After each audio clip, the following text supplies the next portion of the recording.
اعوذ باللہ من الشیطان الرجیم بسم اللہ الرحمن الرحیم الحمد للہ رب العالمین الرحمن الرحیم مالک یوم الدین ایاک نعبد و ایاک نستعین ایاک نعبد و ایاک نستعین ایاک نعبد و ایاک نستعین اہدنا الصراط المستقیم صراط الذین انعمت علیہم غیر المغضوب علیہم ولا الضالین آمین اللہم صلی علی محمد وعلی آل محمد کما صلیت علی ابراہیم وعلی آل ابراہیم انکا حمید مجید اللہم بارک علی محمد وعلی آل محمد کما بارکت علی ابراہیم وعلی آل ابراہیم انکا حمید مجید۔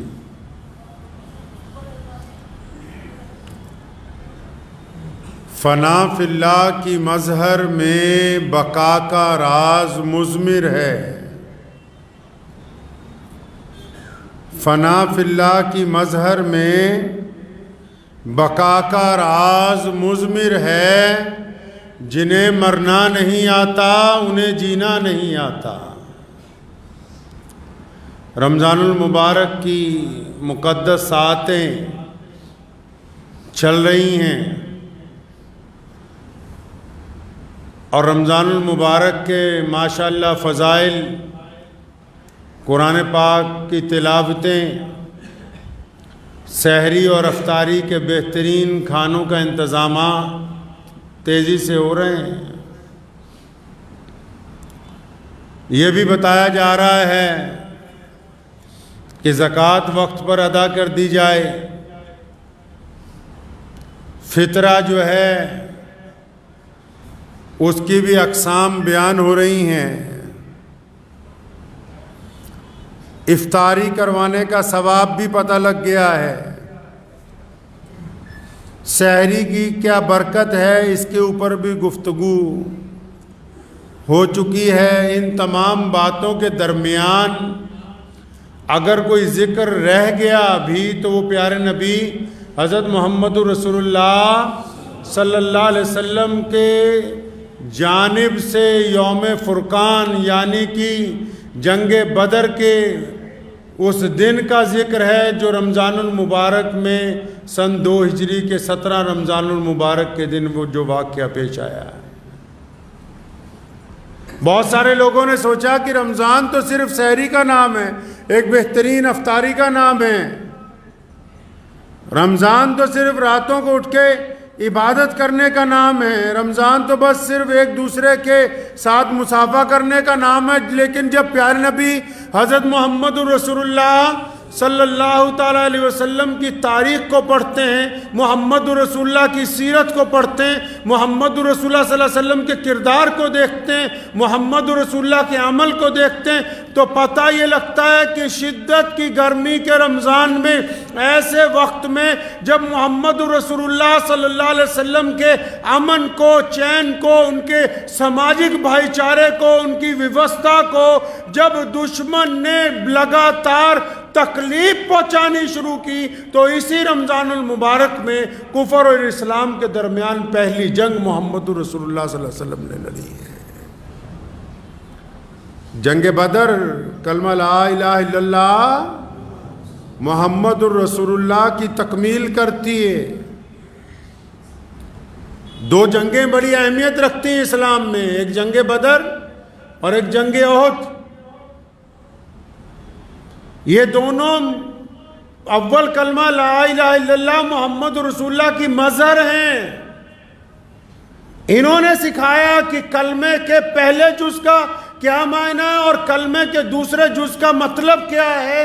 اس کی عملی طور پر جو تربیت ہوئی، لا الہ الا اللہ بدر میں سمجھا گیا، محمد الرسول اللہ کو احد کے اندر تکمیل دی گئی ہے۔ جنگ بدر کا پس منظر سمجھ لینا بہت ضروری ہے کہ پیارے نبی حضرت محمد رسول اللہ صلی اللہ علیہ وسلم جو رحمت للعالمین ہیں، جو یہ چاہتے ہی نہیں کہ جنگ لڑی جائے، جو پورے عالم کے لیے رحمت بن کے آئے ہیں، پھر رمضان المبارک میں ایسی کون سی بات ہوئی، رمضان المبارک میں ایسی کون سی نوبت آ گئی کہ نبی علیہ السلام کو مدینہ منورہ سے بدر کے میدان تک جانا پڑا؟ دنیا کا ایک قاعدہ ہے، ایک دستور ہے دنیا کا، آج بھی ہے، پہلے بھی تھا، کہ جو شریف لوگ ہوتے ہیں نا، لوگ انہیں بزدل کہتے ہیں۔ دو طرح کے لوگ ہوتے ہیں دنیا میں، ایک کمزور ہوتے ہیں بہت، لیکن ایک طاقتور ہوتے ہیں لیکن صلح پسند ہوتے ہیں، شریف لوگ ہوتے ہیں، اور تیسرا طبقہ بدماشوں کا ہوتا ہے جو دبنگائی دکھانا چاہتے ہیں۔ تو ہمارے پیارے نبی حضرت محمد رسول اللہ صلی اللہ علیہ وسلم صلح پسند طبیعت کے مالک تھے۔ آپ صلی اللہ علیہ وسلم چاہتے تھے کہ جتنے اطمینان کے ساتھ، محبتوں کے ساتھ کام نکلے تو وہی بہتر ہے۔ لیکن جب کوئی صلح پسند ہوتا ہے نا، آج کے دور میں بھی اگر کوئی صلح پسند ہو تو لوگ کیا کہتے ہیں جی؟ پڑوسی کیا کہتے ہیں؟ مخالف کیا کہتے ہیں؟ صلح پسند کو کہتے ہیں یار یہ بزدل ہے، یہ ڈرپوک ہے، اس میں طاقت نہیں ہے، اور پھر اپنی بدماشی کو عروج کی طرف لے کے جاتے ہیں۔ یہی مسلمانوں کے ساتھ ابتدام ہوا جب اسلام دنیا کے اندر آیا۔ پیارے نبی حضرت محمد رسول اللہ صلی اللہ تعالی علیہ وسلم نے اپنے دین کی تبلیغ شروع کی، اور پھر اتنا ظلم ہوا مسلمانوں پر کہ سیدنا حضرت سمیہ رضی اللہ تعالیٰ عنہ کے ٹکڑے کر دیے گئے، اتنا تشدد ہوا کہ بلال کو مارا گیا، اتنا ظلم ہوا کہ خود پیارے نبی حضرت محمد رسول اللہ صلی اللہ علیہ وسلم پر حملے ہونے لگے، سیدنا ابوبکر صدیق رضی اللہ تعالیٰ عنہ کو زخمی کیا گیا، عمار بن یاسر کی کھال اتاری گئی، حضرت حبیب بن زید رضی اللہ تعالیٰ عنہ پر تشدد کیا گیا۔ جب زیادہ ظلم ہوا تو مسلمانوں نے سوچا، اللہ نے حکم دے دیا پھر مسلمانوں کو کہ اس ظلم کی بستی سے مکے سے نکلو اور مدینے کی طرف ہجرت کر جاؤ۔ اب جب ہجرت ہو گئی، مدینہ منورہ پہنچ گئے، تو مکے کے جو کافر تھے، مکے کے جو دشمن تھے، ابو جہل جو قریش کا چودھری تھا، انہوں نے سوچا مسلمان تو ڈر گئے، تو مسلمان مکے سے 350 کلومیٹر دور جا کے مدینہ منورہ میں رہنے لگے۔ تو یہاں سے یہ وہاں جاتے ہیں ان سے پنگا لینے کے لیے، کبھی ان کے اونٹ چوری کر کے لاتے ہیں، کبھی ان کے چرواہوں کا قتل کرتے ہیں، کبھی ان کے کھیت کھلیانوں کے اندر جا کے دخل دیتے ہیں، وہاں دروازے تک پہنچتے ہیں تکلیف پہنچانے کے لیے۔ کیوں؟ کیونکہ ابو جہل کے ذہن میں یہ شاید بات آ گئی کہ محمد رسول اللہ صلی اللہ علیہ وسلم تو مکے سے نکل گئے، ان کی طاقت نعوذ باللہ شاید کمزور پڑ گئی، میں تو بہت بڑا عرب کا بادشاہ ہوں، عرب کا گورنر ہوں، تو میں تو مدینہ تک جا کے ان کو تکلیف پہنچا سکتا ہوں۔ تو جب یہ بدماشیاں بڑھ گئیں تو پیارے نبی حضرت محمد رسول اللہ صلی اللہ علیہ وسلم کے پاس روزانہ شکایتیں آنے لگی کہ آج مسلمانوں کے فلاں قافلے کو تکلیف پہنچائی گئی، آج مسلمانوں کے فلاں ریوڑ کو لوٹ لیا گیا، آج مسلمانوں کی فلاں بستی کو تکلیف پہنچائی گئی۔ تو نبی علیہ السلام نے جب میٹنگ بلائی تو طے یہ ہوا کہ ابو سفیان جو آ رہے ہیں شام سے ایک قافلہ لے کے، اور اس دور میں مکے کے چودھری اس قافلے میں اپنا قیمتی سامان بیچتے تھے، خریدنے بیچنے کے لیے بھی وہ گزرے گا بدر کے قریب سے، تو پہلے اس کو روکا جائے۔ جب اس کام کے لیے اعلان ہوا بدر کے میدان میں جانے کے لیے، تو ادھر حضرت علی بن سفیان ان کو پتہ لگ گیا کہ ایسے ایسے حملہ ہونے والا ہے، تو وہ تو اپنا رستہ بدل کے نکل گئے۔ بعد میں فتح مکہ کے موقع پر مسلمان ہوئے، وہ اپنا رستہ بدل کے نکل گئے۔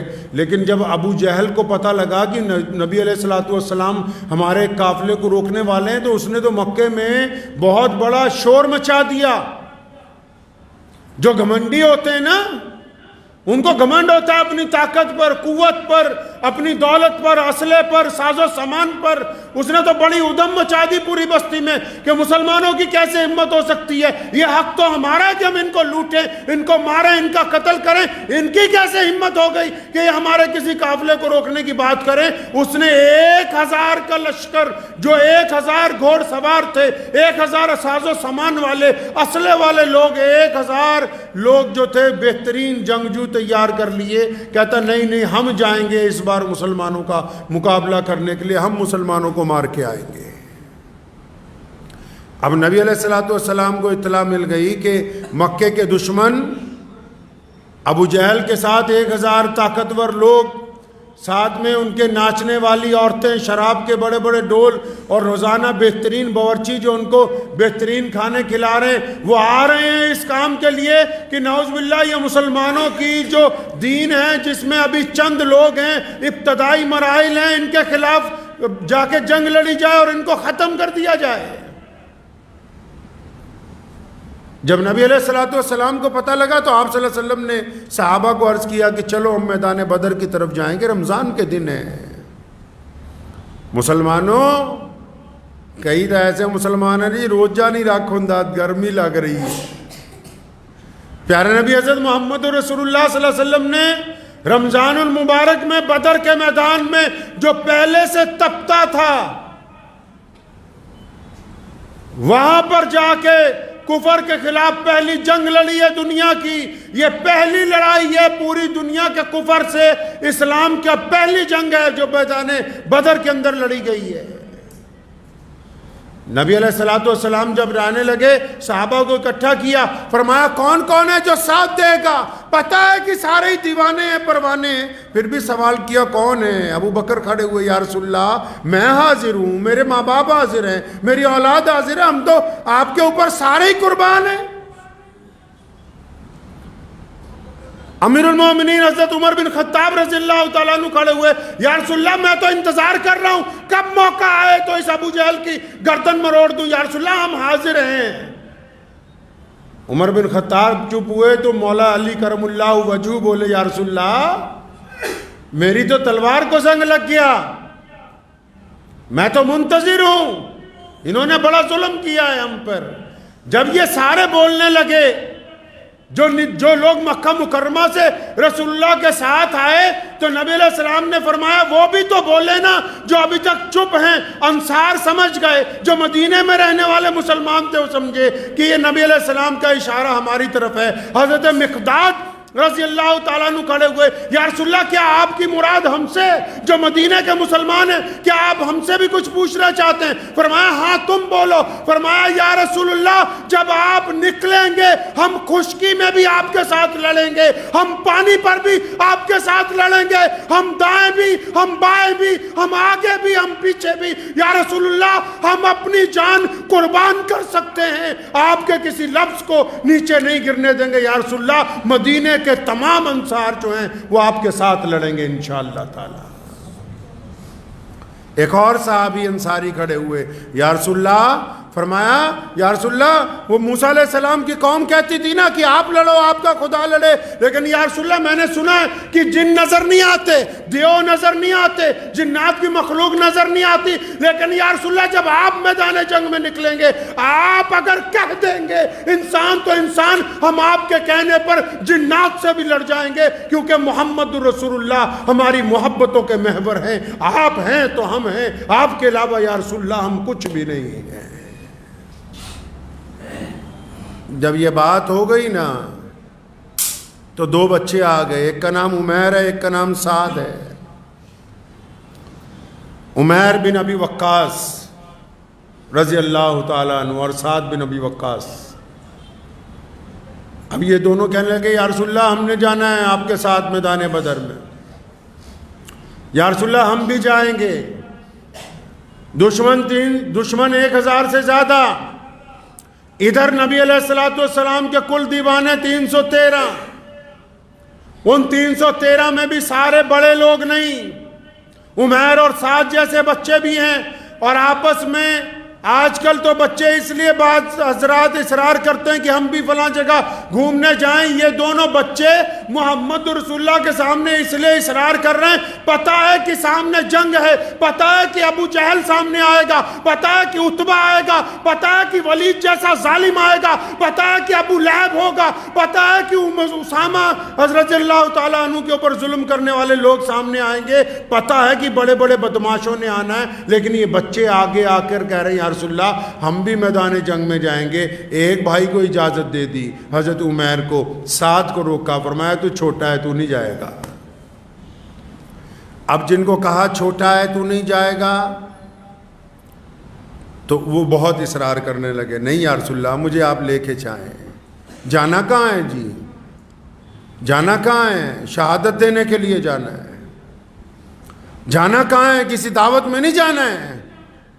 کہیں افطار کے لیے قورمے بریانیاں نہیں لگی ہوئی ہیں, کہیں 3 دن کا قرآن ختم ہونے کا تماشا نہیں ہو رہا ہے جہاں پیچھے بیٹھ کے لوگ خرافات کر رہے ہیں اور تراویح کی جب باندھی جاتی ہے نیت اور وہ امام جاتا ہے رکوع میں اس وقت دوڑ دوڑ کے نیتیں باندھ رہے ہیں. وہاں نہیں جانا ہے. جہاں بے غیرتی کے مظاہرے ہوتے ہیں وہاں نہیں جانا. کہاں ہے؟ بدر کے میدان میں جانا ہے, ابو جہل جیسے ظالم حکمران کے سامنے جانا ہے. فرمایا نہیں تم بچے ہو, نہیں جا سکتے. رونے جیسا منہ بنایا اور پھر اچانک کہنے لگے یا رسول اللہ, اپنی پنجوں کے بل کھڑے ہو گئے. حضرت سعد پنجوں کے بل کھڑے ہو گئے, یا رسول اللہ میں تو عمیر کے برابر ہوں, آپ دیکھیں میرے اور اس کے کندھے ایک برابر ہیں. فرمایا نہیں تم بچے ہیں. فرمایا یا رسول اللہ اچھا ایسا کرتے ہیں نا, میں اور میرا بھائی کشتی لڑیں گے, اگر میں نے اپنے بھائی کو نیچے گرا لیا تو ہم دونوں آپ کے ساتھ جائیں گے, اگر میں ہار گیا تو میں گھر واپس چلا جاؤں گا. پیارے نبی حضرت محمد رسول اللہ صلی اللہ علیہ وسلم نے فرمایا ہاں ٹھیک ہے چلو کشتی کرو. جب کشتی کرنے لگے تو چھوٹے بھائی نے بڑے کے کان میں کہا اللہ کے واسطے تجھے تو اجازت مل گئی ہے, اگر تو گر جائے گا میں بھی تیرے ساتھ جاؤں گا. تو گر گیا تو میں بھی تیرے ساتھ جاؤں گا, ہم دونوں چلیں گے اللہ کے راستے کے اندر. اب وہ بڑا بھائی گر گیا, چھوٹا جو ہے اس کے اوپر بیٹھ گیا, تو اللہ کے نبی صلی اللہ علیہ وسلم نے دونوں کو اجازت دے دی, دونوں کو اجازت دے دی. ادھر 2 بچے اور ہیں, حضرت معاذ اور معوذ رضی اللہ تعالیٰ عنہ, ان کا بھی یہی معاملہ ہے, ایک بڑا بھائی ہے ایک چھوٹا بھائی ہے, دونوں گھر پہ گئے. اب شام کا وقت ہے افطار کا, گھر پہ پہنچے تو دیکھا ماں رو رہی ہے. اماں جی کیوں روتی ہو؟ کہ فرمایا نبی علیہ السلام نے مسجد نبوی سے اعلان کیا کون ہے جو آج دین کے لیے میرے ساتھ جائے گا, کون ہے جو اس راستے میں قربانی دے گا, کون ہے جو اللہ کے راستے میں اپنا مال اپنی جان خرچ کرے گا. فرمایا سارے مدینے کے مسلمان کچھ نہ کچھ دے رہے ہیں, تیرا باپ زندہ ہوتا تو اور بات تھی, وہ بھی نہیں ہے, ہمارے گھر میں مال بھی نہیں ہے. وہ فرمایا ماں تو پریشان کیوں ہوتی ہے, ہم جائیں گے. کہنے لگی بیٹا تم بچے ہو. فرمایا ہم بچے ضرور ہیں لیکن اماں جی ہمارا ایمان جوان ہے. ہم بچے ضرور ہیں, ہمارا ایمان جوان ہے. وہ دونوں بچے بھی میدان بدر میں, یہ دونوں بچے بھی میدان بدر میں. اور آج اگر بچے تراویح میں افطاری میں آ جائیں تو اللہ ان متولیوں کو, ان پردھانوں کو اور مسجدوں کے اماموں کو اللہ تبارک و تعالیٰ ان کا دل کھول دے, ذہن کھول دے. جن مسجدوں میں امام اور جن مسجدوں کے متولی, جن مسجدوں کے صدر, جن مسجدوں میں نماز پڑھنے والے بڈھے, جن کے دل میں یہ بار بار بات آتی کہ بچے شور مچا رہے ہیں, بچے اگلی صف میں کھڑے ہو کے بچوں کو پیچھے کرو, بچوں کو لاتے مارو, آنے والی قوم کا مستقبل ہے یہ. محمد رسول اللہ صلی اللہ علیہ وسلم نے میدان بدر میں بھی ان کے جذبات کا خیال رکھا, تم سے مسجد میں ان کا خیال نہیں رکھا جاتا. کون کہتا ہے کہ بچوں کو مسجد میں آنے سے روکا جا سکتا ہے؟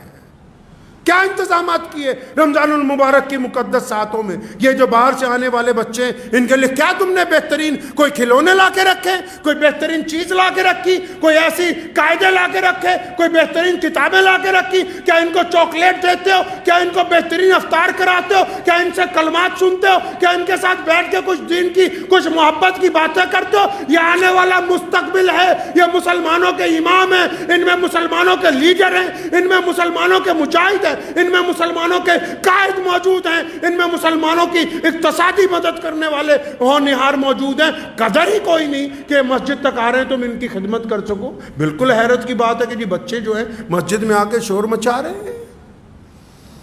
ان کا شور اس بات کی علامت ہے کہ یہ عمارتیں مستقبل میں مضبوط ہاتھوں میں رہیں گی۔ مسجد کی نماز کے پیچھے بچوں کی کلکلانے کی آوازیں، بچوں کی دوڑنے کی آوازیں اس بات کا اعلان ہے کہ مستقبل میں آنے والے دور کے نمازی یہاں پر پیچھے موجود ہیں جو تربیت کے مراحل سے گزر رہے ہیں۔ پیارے نبی حضرت محمد رسول اللہ صلی اللہ علیہ وسلم نے سجدہ کیا، سیدنا امام حسین رضی اللہ عنہ چھوٹے سے ہیں، دوڑ کے آئے، اپنے نانا ابو کے کندھوں پر بیٹھ کے نبی علیہ السلام نے سجدہ لمبا کر دیا، مبادہ اٹھوں گا تو حسین کو چوٹ نہ لگ جائے۔ یہ نہیں کہا کہ حسین کو روکو، یہ نہیں کہا کہ بچوں کو پکڑ کے رکھا کرو، نہیں، یہ بچے ہیں، یہ قوم کا مستقبل ہیں۔ اگر یہ میدان میں نہیں ہوں گے، اگر یہ مسجد تک نہیں آئیں گے، اگر یہ آپ کے ساتھ کندھے سے کندھا ملا کے چلنے کا فن نہیں سیکھیں گے تو کل کو کون ہے جو بیٹھ کے قرآن کی تلاوتیں کرے گا؟ کون ہے جو ان عمارتوں کی حفاظت کرے گا؟ حضرت معاذ اور معوذ رضی اللہ تعالیٰ عنہ، دو ننھے صحابی، وہ بھی میدان بدر میں۔ اب نبی علیہ السلام کا قافلہ چل پڑا ہے، 2 گھوڑے، دشمن کی فوج سمجھ لیجئے 1000 گھوڑ سوار، پھر ان کے لیے کھانا بنانے والے لوگ، پھر ان کے لیے ناچنے والی عورتیں، پھر ان کے لیے گانے والے لوگ، 1000 جنگجو، اور ادھر کتنے؟ 313 میں گھوڑ سوار کتنے؟ 2 گھوڑے، تلواریں کتنی ہیں؟ 8 تلواریں، دوسری طرف 1000 جنگجو ہیں، 1000 تلواریں ہیں، 1000 نیزے ہیں، 1000 تیر انداز ہیں۔ اور یہ جب مدینے کی گلیوں سے گزرے تو یہودی کہنے لگے، مدینے کے غیر مسلم کہنے لگے، مسلمانوں کس بھروسے پر جا رہے ہو لڑنے کے لیے؟ تمہارے بدن پر کپڑے پورے نہیں ہیں، تمہارے تن پر پورا لباس نہیں ہے، تمہارے تھیلوں میں کھانے کے لیے کھجوریں مکمل نہیں ہیں، تمہارے پاس ہتھیار نہیں ہے، کس بل پر جا رہے ہو لڑنے کے لیے تم؟ اس فلسفے کو سمجھایا محمد رسول اللہ نے۔ یہ تو کہا کہ ساز و سامان کی تیاری کرو، لیکن کیا فرمایا؟ توکل اللہ کی ذات پر رکھو۔ توکل کس پر رکھو جی؟ اللہ کی ذات پر رکھو۔ وہ اللہ چاہے گا تو فتح نصیب ہوگی، اللہ نہیں چاہے گا تو فتح نہیں ہوگی۔ اللہ چاہیں گے تو عزت ملے گی، اللہ نہیں چاہیں گے تو عزت نہیں مل سکتی۔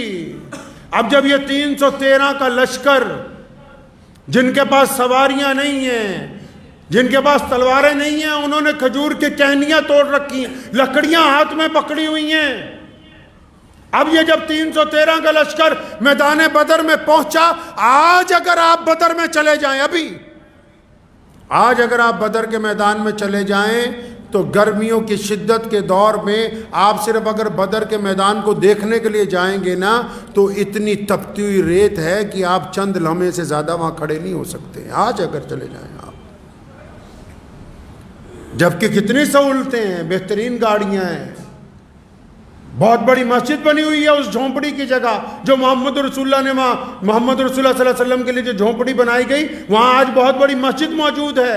اتنا کچھ ہونے کے باوجود بھی آج آپ تپتی ہوئی ریت کے اوپر چند لمحے نہیں گزار سکتے۔ محمد رسول اللہ نے روزے کی حالت میں وہاں پہنچے ہیں، اور بدر کے میدان میں جب ڈیرا ڈالا، حفیظ جلندری نے کہا ہے، حفیظ جلندری رحمت اللہ علیہ کا تخیل تھا، فرمایا جب ڈیرا ڈالا نا تو زمین دعا کرنے لگی اللہ سے کہ یا اللہ تیرا محبوب آیا ہے اور میرے اوپر آ کے انہوں نے خیمہ لگایا ہے، یا اللہ میں اتنی گرم ہوں کہ اگر یہ گرم ہوا نبی علیہ السلام کو لگے گی تو مجھے تو بڑی شرمندگی ہوگی۔ زمین نے دعا کی، اللہ تبارک و تعالیٰ نے حکم دیا، بادلوں کو اتنی شدت سے بارش ہوئی کہ وہ کل تک جو اونچی زمین پر ابو جہل اور اس کے لشکر کے لوگ بیٹھے تھے وہاں دلدل بن گئی، اور جہاں محمد رسول اللہ نے قیام کیا وہاں پانی کے تالاب بھی بھر گئے، زمین بھی ٹھنڈی ہو گئی، موسم بھی مزاج کے اندر تبدیلی آ گئی، اور اللہ تبارک و تعالیٰ نے پہلی مدد مسلمانوں کی فرمائی۔ اب جب رات ہوئی نا جی، یہ رمضان المبارک کے واقعات سنا رہا ہوں جو آپ کو میں سنا رہا ہوں، جب رات ہوئی نا تو پیارے نبی حضرت محمد رسول اللہ صلی اللہ علیہ وسلم نے سجدہ کر دیا اللہ تعالیٰ کی حضور مدد کے لیے کہ یا اللہ آپ کی تو مدد چاہیے، آپ کی مدد کے علاوہ کچھ نہیں ہونے والا۔ ادھر ابو جہل نے ایک بندے کو بلایا، عمیر نام ہے اس بندے کا، کہنے لگا یار جا کے دیکھ کے تو آؤ مسلمانوں کا لشکر کتنا بڑا ہے، مسلمانوں کے پاس ساز و سامان کیسا ہے، مسلمانوں کے پاس ہتھیار کیسے ہیں، کہتا دیکھ کے تو آؤ جا کے۔ اب پرانے دور میں فوجیوں کے کوئی اسپیشل وردی نہیں ہوتی تھی جس دور میں یہ جنگیں لڑی گئیں، قبیلے والے دوسرے قبیلے کے اندر کوئی ایک آدھا بندہ چلا جاتا تھا، پتہ نہیں لگتا تھا۔ اب یہ جاسوس پہنچ گئے مسلمانوں کے لشکر میں، الگ الگ لوگوں کے بیچ میں بیٹھتے ہیں، تھوڑی تھوڑی باتیں کرتے ہیں، باتیں کرتے کرتے جب پتہ لگ گیا کہ بھی یہ کل 313 ہیں اور 313 بھی سارے کے سارے جوان نہیں ہیں، بوڑھے بھی ہیں بیچ میں کئی، اور جوان بچے بھی ہیں کئی، اور کئیوں کے پاس کھانے کے لیے کچھ نہیں، بہتوں کے پاس ہتھیار نہیں۔ پوری فوج کا جب جائزہ لے کے یہ عمیر جب واپس پہنچا نا ابو جہل کے پاس اور جا کے اسے جب بتانے لگا اپنی پوری تفصیل، ابو جہل تو بہت خوش ہو گیا، خوش ہوا بہت۔ سارے چودھریوں کو بلایا جو ساتھ میں آئے ہوئے تھے، سارے چودھریوں کو بلایا، کہنا آؤ ان مخبروں کی بات سنو، یہ تو اتنی پیاری بات بتا رہے ہیں، ہم کو تو صبح جنگ نہیں لڑنی۔ سارے چودھری بھی بڑے حیران ہوئے کہ یہ کیسی بات بتا رہے ہیں۔ کہتے ہیں انہوں نے بتایا کہ یہ جتنے آئے ہیں نا آدھوں کے تن کے اوپر کے حصے پہ چادر نہیں ہے، ان کے پیٹ بھی اور کمر جڑے ہوئے ہیں بھوک کی وجہ سے، ہتھیار پورے نہیں ہیں۔ اپنے سارے جرنیلوں کو بلا کے ابو جہل نے حکم جاری کیا، کہنے لگا صبح جنگ نہیں ہوگی، سارے اونٹ تیار کرو، بہترین رسیاں منگواؤ، ہم ان سب کو اونٹوں پر باندھیں گے اور مکہ لے کے جائیں گے اور پھر بیت اللہ کی دیواروں سے باندھ کے ان کو وہاں سزا دیں گے تاکہ دنیا دیکھے کہ یہ ہیں وہ محمد رسول اللہ کے دیوانے جو نیا دین بنانے چلے تھے، لوگ ان کو دیکھیں گے عبرت کے ساتھ۔ کہتا ہے صبح تو ان کو باندھ کے نا اونٹوں پر مکے لے کے چلنا ہے، ان میں تو لڑنے کی طاقت ہی نہیں ہے۔ اب جب ابو جہل نے یہ ماری نا گھمنڈ والی بات، تو وہی مخبر جو یہ بتا رہا تھا کہ مسلمانوں کے پاس ساز و سامان نہیں ہے، کھانے پینے کی چیزیں نہیں ہیں، مسلمانوں کے پاس گھوڑے نہیں ہیں، مسلمانوں کے پاس اونٹ نہیں ہیں، مسلمانوں کے پاس تلواریں نہیں ہیں، اسی مخبر نے کہا ابو جہل کو ٹوک کے، کہنے لگا بات سن، تو کچھ زیادہ ہی ہوا میں آ گیا، تجھے تو غلط فہمی ہو گئی، ابھی تم نے رپورٹ کا آخری حصہ تو سنا ہی نہیں، ابھی تم نے میری پوری کاروائی کی آخری بات تو سنی نہیں، تو آدھی ابھی ہم نے بولی ہے، تو خوش ہو گیا، ڈھول بجوانے لگا، شراب پینے لگا، پہلے بات تو پوری سن لے ہماری۔ تو ابو جہل شراب کے نشے میں کہنے لگا اچھا چلو تم ہی پوری بات بتا دو۔ تو وہ کہنے لگے کہ ہم نے دنیا دیکھی ہے، ہم نے بڑے بڑے ملک دیکھیں، ہم بڑے بڑے قافلوں کے ساتھ سفر کرتے رہے، لیکن ہم جب اس میں گئے ہیں مسلمانوں کی اس 313 کی فوج میں، اگر بچے کے پاس بیٹھیں وہ بھی ایک بات ہی کہتا ہے کہ فدا کا محمد، کہ میں تو رسول اللہ پر جان دینے آیا ہوں۔ بڈھے کے پاس بیٹھیں وہ بھی کہتا ہے کہ میں محمد کے لیے جان دینے آیا ہوں۔ جوان کے پاس بیٹھیں وہ بھی کہتا ہے کہ میں محمد کے لیے جان دینے آیا ہوں۔ وہ کہتے ہیں ابو جہل یہ مانا کہ ان کے پاس ساز و سامان نہیں ہے یہ، لیکن ایسے زہریلے ناگوں کی طرح بیٹھے ہیں، یہ اتنا تڑپ رہے ہیں، یہ تیرے 1000 کے لشکر سے خوف زدہ نہیں ہیں، یہ اپنے نبی کو دیکھتے ہیں اور شہادت کی طرف دیکھتے ہیں، یہ دو ہی باتیں کرتے ہیں، فتح یا شہادت۔ کہنے لگا ابو جہل اس خام خیالی میں نہ رہنا کہ ان کو اونٹوں کی پشتوں پہ باندھنا ہے،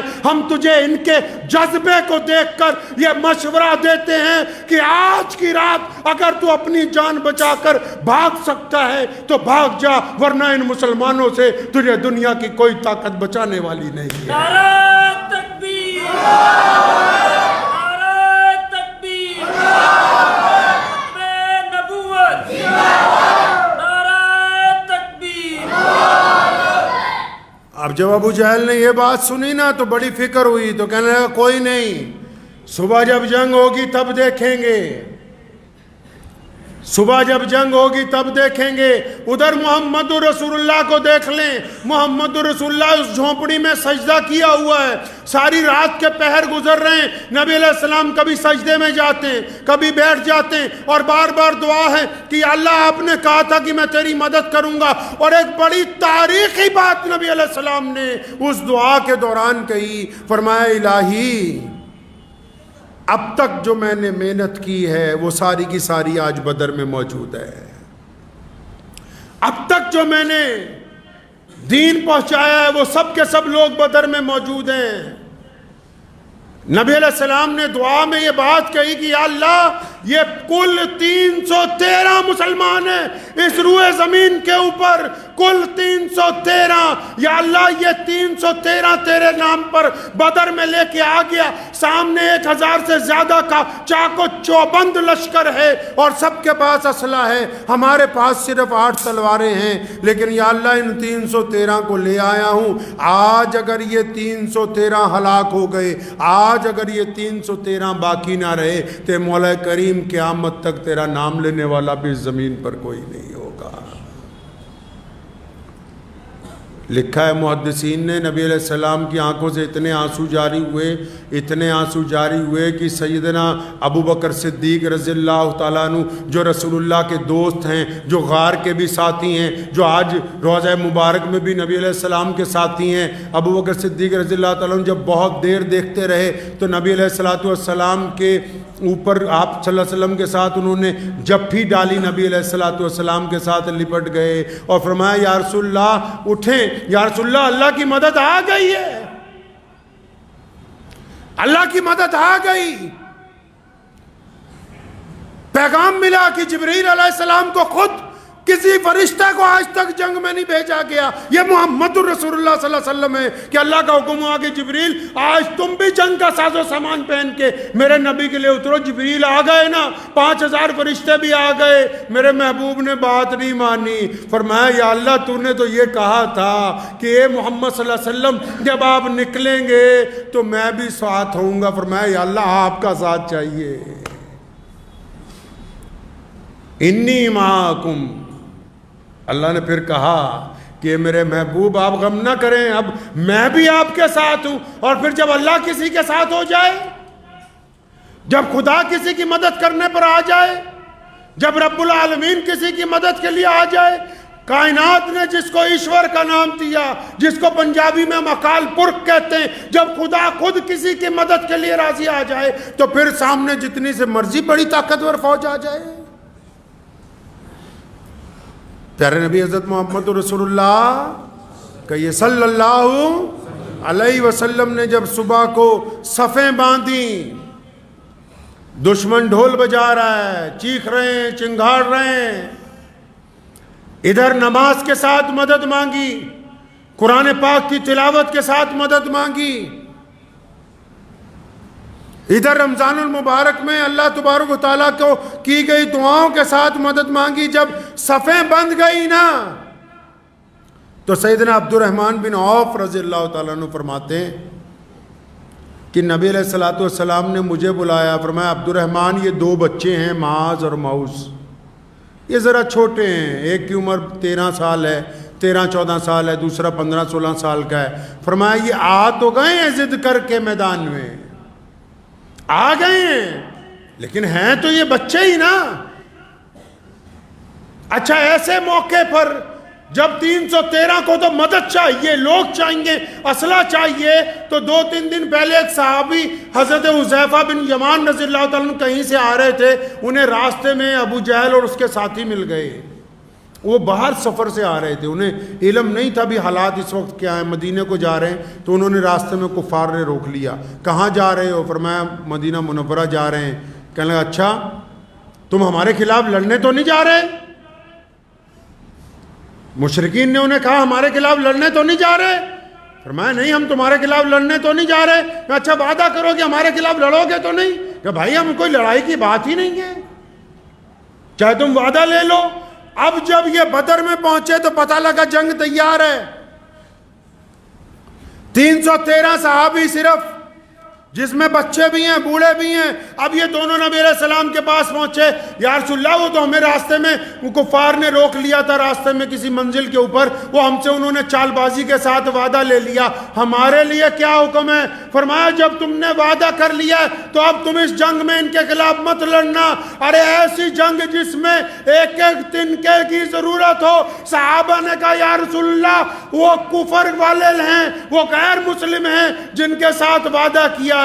فرمایا پھر کیا ہوا؟ وہ غیر مسلم ہیں جن سے وعدہ کیا ہے، جس نے وعدہ کیا ہے وہ تو کلمہ لا الہ الا اللہ محمد رسول اللہ بننے والا ہے، وعدہ کرنے والا تو کلمے والا ہے۔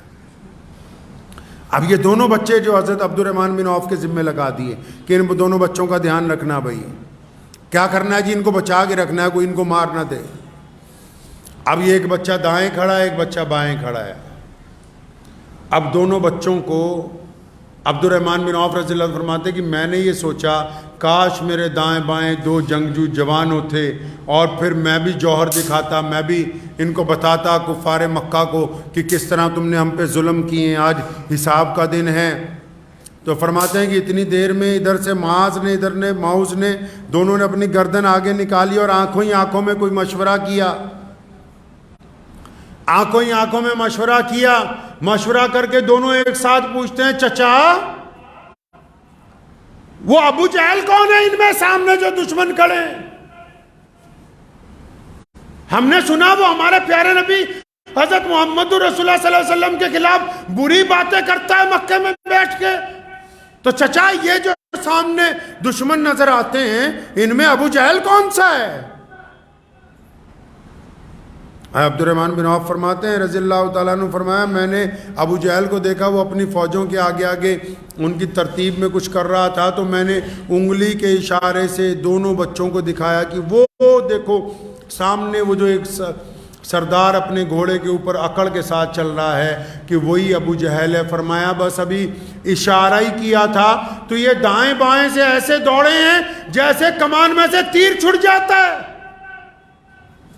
اتنی تیزی سے معاذ اور معوذ گئے، حالانکہ بچے ہیں، اپنی تلواریں نکالی، جاتے ہی ابو جہل کی دونوں ٹانگیں کاٹ دی، گھوڑے سے نیچے گرا لیا، گردن پر سوار ہو گئے۔ فرمایا اچھا تو ہے جو محمد رسول اللہ صلی اللہ علیہ وسلم کے خلاف بولتا تھا؟ نعرہ تکبیر، تکبیر،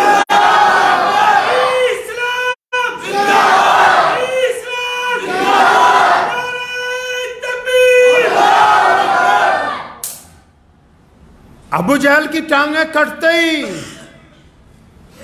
یہ فلسفہ اسے سمجھ آ گیا کہ یہ جو سامنے قوم کھڑی ہے جن کو بھوکے کہتے ہیں، ننگے کہتے ہیں، ہم یہ سمجھتے ہیں جن کے پاس ساز و سامان نہیں ہے کہ یہ وہ لوگ ہیں جن کو محمد رسول اللہ صلی اللہ علیہ وسلم نے یہ تربیت دی ہے کہ آخر ایک روز مرنا ہے۔ دنیا میں ایسی کون سی عبادت ہوگی جس عبادت کے دوران لوگ یہ کہتے ہو کہ ہماری جب موت آئے تو ہمیں کلمہ مل جائے، یہ اسلام کی عبادت ہے۔ دنیا میں ایسے کون سے لوگ ہوں گے جو مدینے میں مر جائیں تو مبارکباد دینے لگے کہ مدینہ النبی کے اندر ہماری موت آ گئی، یہ مسلمان ہیں۔ دنیا میں ایسے کون سے لوگ ہوں گے کہ رمضان میں جن کے گھر والا کو انتقال کر جائے تو ان کے دل کو تسلی ہو جاتی ہے کہ مرنے والا جنت کے اندر گیا ہے، ہم اس بات کے اوپر کچھ ہیں تو یہ کلمہ لا الہ الا اللہ محمد رسول اللہ پڑھنے والے۔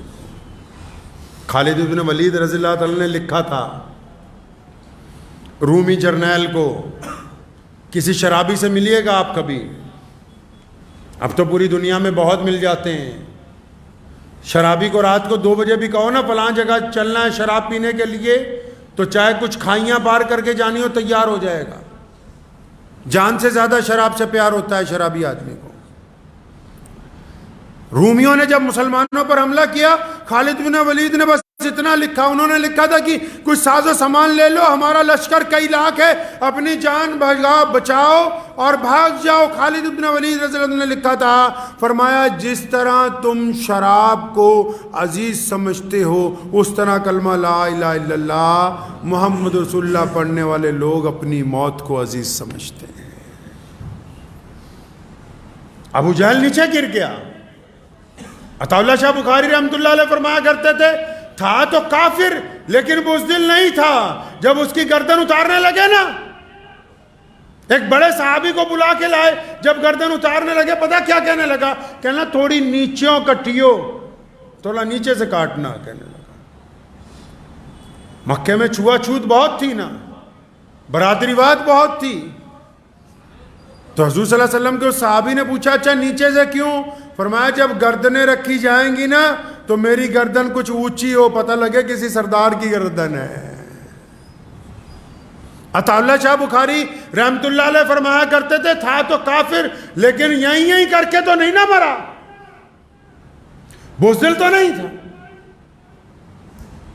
تو میدان بدر میں حضرت مولا علی کرم اللہ وجہ فرماتے ہیں کہ بدر کی بھٹی جب گرم ہو گئی، شدت کے اوپر جب پہنچ گئی، اور جب دشمن کو یہ خام خیالی تھی کہ ان بھوکے لوگوں کو ہرایا جا سکتا ہے، ان کمزور لوگوں کو ہرایا جا سکتا ہے، جب تیز بھٹی میں فرمایا جب جنگ اپنے عروج پر ہوتی تھی اور میں لڑتے لڑتے یا کوئی صحابی تھک جاتا تھا تو فرماتے ہیں کہ اگر ہم کسی کے پیچھے جا کے تھوڑی دیر سانس لیتے تھے تو وہ پیارے نبی حضرت محمد الرسول اللہ صلی اللہ علیہ وسلم. میدان جنگ میں بھی اگر کوئی سب سے آگے تھا، میدان جنگ میں بھی صحابہ کی صفوں میں آگے اگر کوئی ذات کھڑی تھی تو محمد الرسول اللہ صلی اللہ علیہ وسلم کی ذات تھی، جو پوری دنیا کے قائدین کو، جو پوری دنیا کے رہنماؤں کو، جو پوری دنیا کے لیڈران کو یہ پیغام بھی ساتھ میں دے رہی تھی کہ جب قوموں کے اوپر کوئی پریشانی آتی ہے، جب کوئی بات ہوتی ہے تو ان کا لیڈر پیچھے نہیں ہوتا، ان کا لیڈر ان کے آگے ہوتا ہے. اللہ تبارک و تعالیٰ نے اس جنگ میں فتح عطا فرمائی. عتبہ بھی مارا گیا، ولید بھی مارا گیا، ابو جہل بھی ختم ہوا. بڑے بڑے مکہ کے چودھری جو کہتے تھے بس مسلمانوں کو ختم کرنا ہے. اب جب جنگ ختم ہو گئی، جنگ جیت لی، قیدی بھی بنا دیے گئے، قربان جائیں محمد رسول اللہ صلی اللہ علیہ وسلم پر. کیا بات فرمائی؟ صحابہ نے کیا کہا؟ صحابہ نے کیا کہا؟ نبی علیہ الصلوۃ والسلام نے کیا فرمایا؟ ہم لوگ کوئی بڑا کام کر لیتے ہیں کیا کہتے ہیں؟ ہمارے دائی حضرت مولانا مفتی کلیم صدیقی صاحب مدظلہ علیہ، اللہ تبارک و تعالیٰ نے ان کی رہائی کے حکم فرما دیے، ہائی کورٹ سے حکم جاری ہو گیا اللہ کے فضل کے ساتھ. تو بہت سارے لوگ انگلی کٹوا کے شہیدوں میں نام آنے لگا کہ جی ہماری جماعت نے یہ کر دیا، کہتے فلاں نے یہ کر دیا. جو ان کے مخلص وکلا لگے ہوئے ہیں ان کی تو محنت ہے ہی، لیکن اور بہت سارے لوگ کہنے دعوے کرنے لگے جی ہم نے یہ کر دیا، ہم نے وہ کر دیا. اور محمد رسول اللہ نے کون سی جنگ جیتی ہے جی؟ محمد رسول اللہ نے کون سی جنگ جیتی ہے؟ جنگیں ہونا بڑی بات نہیں ہے، جنگ میں جیت جانا ہار جانا بڑی بات نہیں ہے، لیکن رسول اللہ نے جو جنگ جیتی، رسول اللہ نے بدر میں جو جنگ لی تھی، فرمایا نا دعا میں کہ اللہ اگر یہ ختم ہو گئے تو اب قیامت تک کوئی نہیں. پتہ یہ لگا محمد رسول اللہ نے جو جنگ جیتی ہے وہ قیامت تک کے انسانوں کی جنگ جیتی ہے. محمد رسول اللہ نے جو فتح حاصل کی ہے اس نے اسلام کے مقدر میں فتح کو قیامت تک کے لیے رقم کر دیا گیا. جو رسول اللہ نے فتح حاصل کی یہ قیامت تک کی فتح تھی، یہ معمولی فتح نہیں ہے. یہ ایسی فتح تھی کہ جس فتح کے بعد کائنات میں عرش پر لکھ دیا گیا کہ فتح اسلام کا مقدر ہے. اب علامہ اقبال نے مشورہ نہیں دیا مسلمانوں کو، مشورہ دیا نا مسلمانوں کو، فرمایا فضائے بدر پیدا کر، فرشتے تیری نصرت کو اتر سکتے ہیں گردوں سے، قطار اندر قطار اب بھی. فضائے بدر کیا ہے؟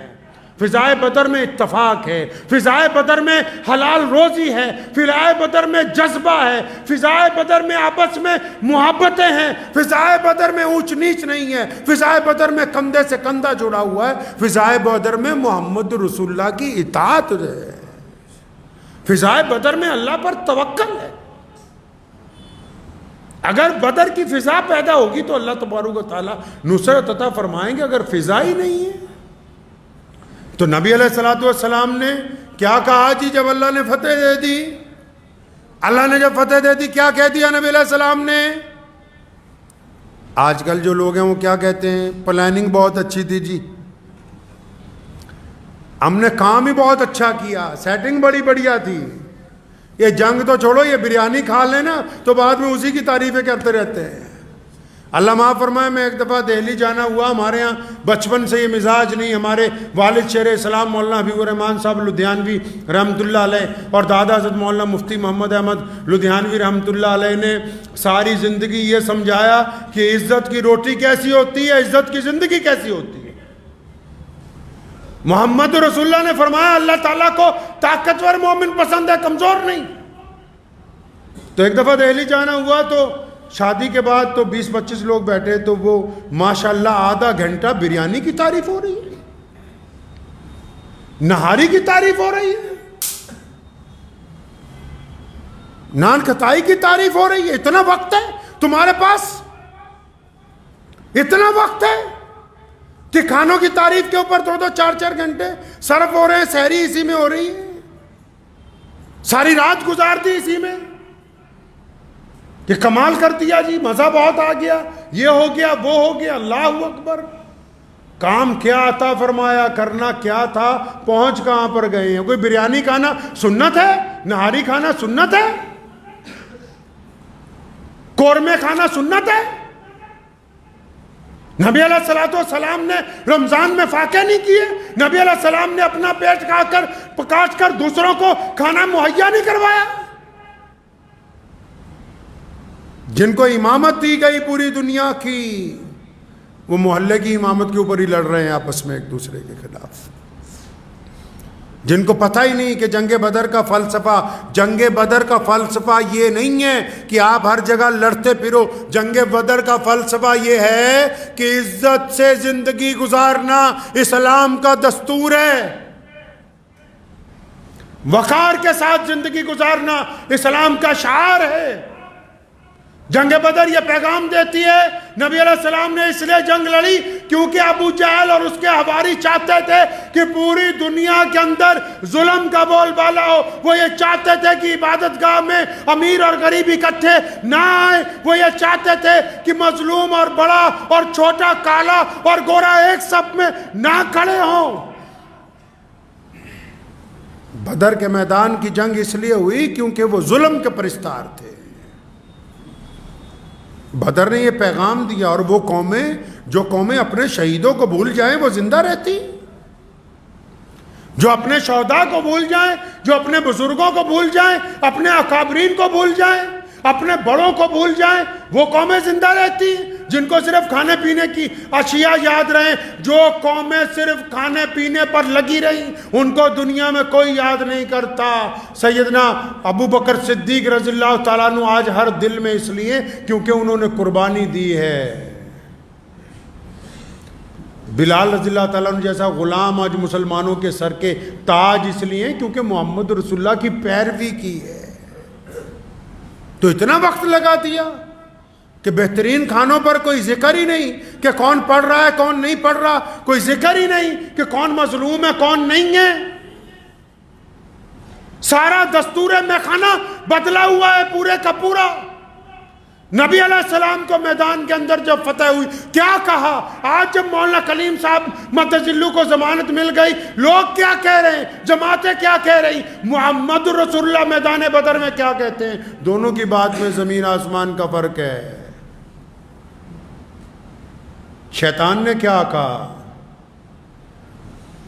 کہنا میں چنگا ہے، انا خیر منہ.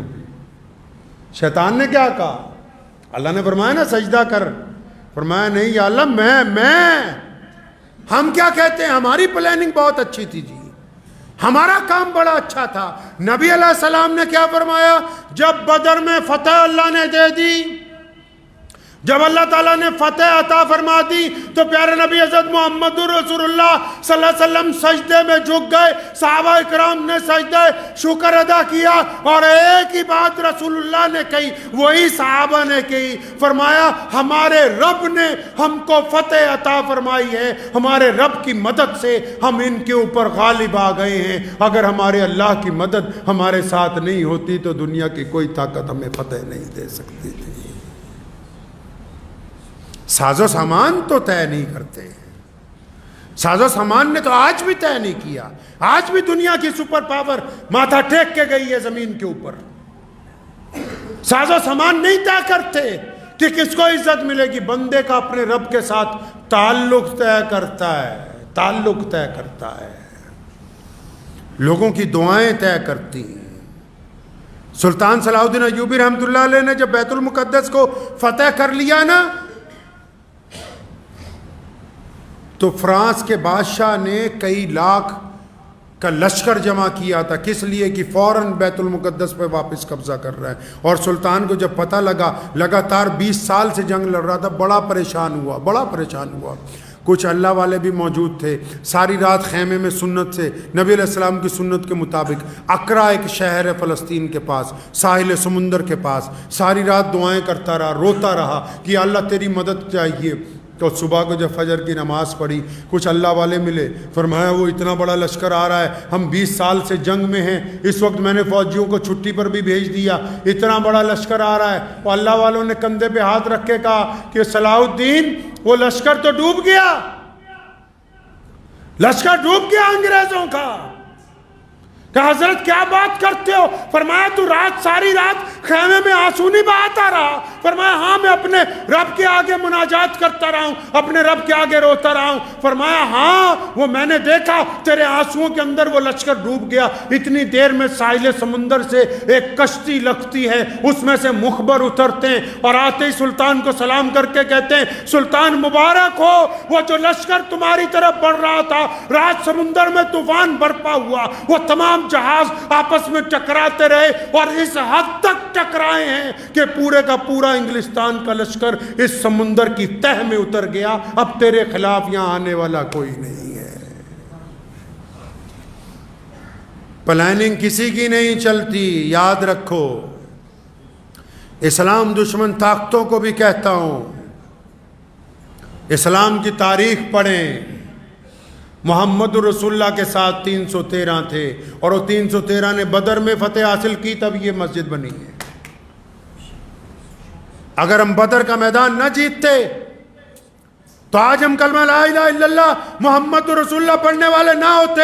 اگر ہم نے بدر نہ جیتا ہوتا تو بیت اللہ میں نماز نہیں ہوتی، اگر ہم نے بدر نہ جیتا ہوتا تو طواف نہیں ہوتا، اگر بدر نہ ہوتا تو پھر کچھ نہیں ہوتا، کیونکہ محمد رسول اللہ نے بدر کا میدان جیتا۔ اس لیے جہاں سے سورج نکلتا ہے اور پھر جہاں پر ڈوبتا ہے سارا دن اللہ اکبر کی اذانیں ہوتی، کیونکہ محمد رسول اللہ نے میدان بدر میں فتح حاصل کی۔